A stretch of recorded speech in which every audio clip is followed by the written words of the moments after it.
En Afrique de l'Est, la menace terroriste la plus grave provient de l'organisation djihadiste Al-Shabaab et des groupes qui lui sont affiliés. Malgré les efforts consentis par l'Union africaine au cours de la dernière décennie, le terrorisme gagne du terrain grâce à l'instabilité politique et aux conflits internes.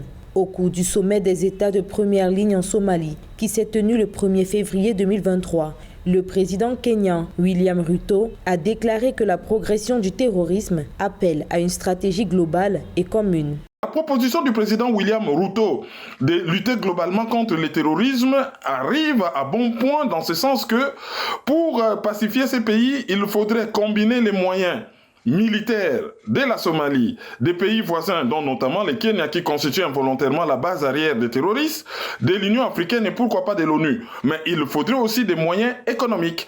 À l'instar du Kenya, l'Éthiopie et Djibouti soutiennent les efforts de la Somalie dans la lutte antiterroriste et la levée de l'embargo sur les armes de l'ONU. La Somalie, qui mène une guerre ardue contre le terrorisme, espère, grâce à la levée de l'embargo de l'ONU sur les armes, renforcer la riposte et les capacités opérationnelles de son armée.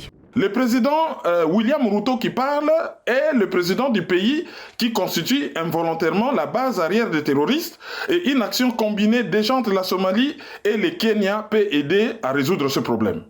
Depuis son entrée en fonction en mai 2022, le président somalien Hassan Mohamoud a lancé une offensive majeure contre les militants d'Al-Shabaab qui a vu des parties de la Somalie libérées des mains des terroristes, entraînant toutefois des pertes en vies humaines et de nombreux déplacements, principalement en Somalie et au Kenya.